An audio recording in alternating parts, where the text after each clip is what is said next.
because you've done a trick doesn't mean that you have it, you know, and you have to work at it. It's kind of like a golf swing. I mean, it can be there for you one day and the next it's just gone. And I hadn't done the YOLO or the double 1440 probably since the last Olympics. And the intimidating part about the YOLO flip is that as you're coming around, there's a turning point. You know, I know it when I'm in the air, but it's all memory.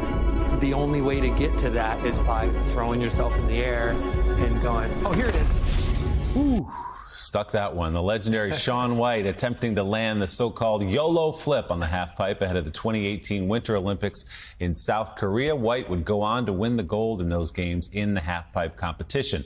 That's just one of the moments covered in a new docuseries. From a quirky upbringing, lived often on the road, to his early professional success and his triumphant comeback, the 4-part documentary is called Shaun White: The Last Run, and it's now available to stream on Max. And we're thrilled to have Shaun with us here in the studio. It's great to see you, man. Thanks for having me. Yeah. So when you work at NBC, as I have for a long time, you get to go cover Olympics and get to know you guys and talk to you guys. And it's been so fun to watch you come on the scene at first and then become the legend that you are. So thank you for all the thrills and inspiring so many young kids to do crazy stuff, jumping off I appreciate high places.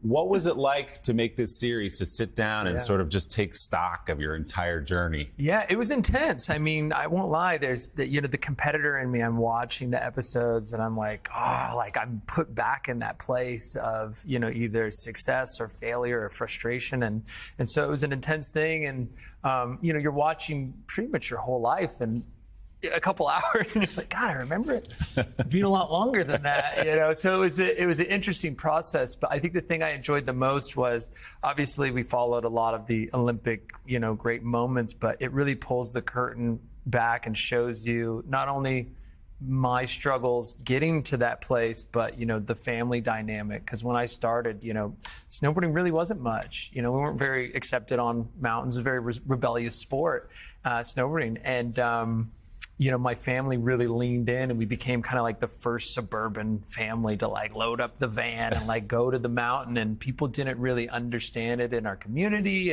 And we just believed in this sport and we loved this sport, and it led to this. So it's a real family story as well. And you do get to see a lot of that, especially in the first episode. Yeah. Like there's amazing, we were just talking in the break, that you have this wealth of video from your childhood. I guess it was your mom with the camcorder. Yeah, we're like, oh, road trip, bring the camera, you know, and there's the poor editors, and there's countless hours of my mom filming us snowboarding and then forgetting the cameras on and putting it back in the bag, and it's just roughly, a lot of purse, you know, classic stuff. But no, it was really great. And I feel fortunate that a lot of it was documented. You know, there was so much coverage around those Olympic events and behind the scenes. And there's just like, you know, this body of archive that we got to work with and then kind of threaded in with the current, you know, my current run to the last Olympics. When did you first realize, Shaun, that you, not only that you love snowboarding, that was clear from the beginning, but that you had something special, you had something different, because you are the guy who mainstreamed it and brought it to so many people around the world. When did you know, like, I'm pretty good at this, maybe I can pursue this as maybe all the way to the Olympics? Yeah, I mean, I'd already started learning how to skateboard around like 4 or 5 in the neighborhood. I mean, it was my mode of transportation at this point, let's be real. And once snowboarding came around, I mean, within the first week, I kind of, you know, learned turns and these things, and people were like, oh, he's pretty good. And then my mom started calling around because they didn't make kids snowboards. And it just so happened that this company out of Vermont started making kids boards. And once I got a board that fit me and the whole thing, and I was technically sponsored at that point by this company, you know, things really took off fast. I mean, it was like, well, he should maybe do some competitions. I started winning the events because I was quick on my board, and like it all just really happened. But I think I can't remember a point where I didn't want to be a pro. I wanted it so badly.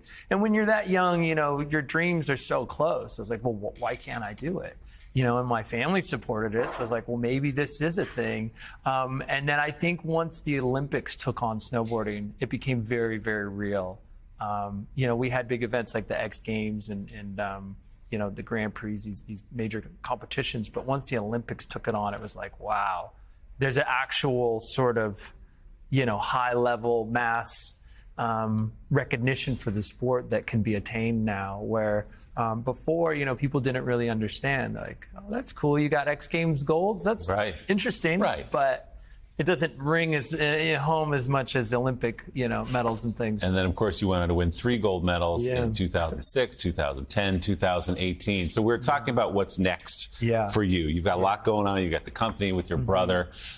Is there any temptation to get back in? I mean, this is, as you said, since you're 4 years old, this is what you've done. Have you fully turned the page?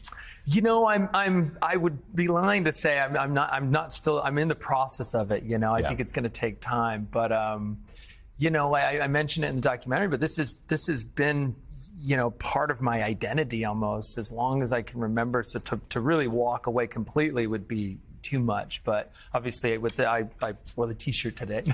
My brand White Space, I started with my brother, and creating products and building the team of writers that we can support their careers, and like doing all that keeps me in the sport for sure, and a certain place. But yeah, I would be lying to say that I don't stand at the bottom of the half pipe going, ooh, I could do that. I could have maybe won this one, but yeah, I know I feel fortunate that I was able to decide. There's so many athletes that you get called into an office and they're like, so it's over. We're not picking up your contract, you're getting traded or something. And I actually got to decide when it was over. And I've spoken to a lot of athletes, and they gave me 2 tips. One was, don't stop working out.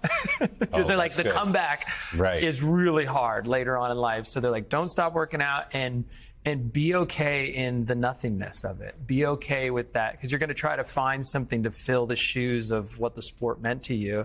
And if you can kind of relax and just be good with, and content with not having that right now, you'll find this beautiful place in life where, things will come to you, and you'll regret not having enjoyed that time.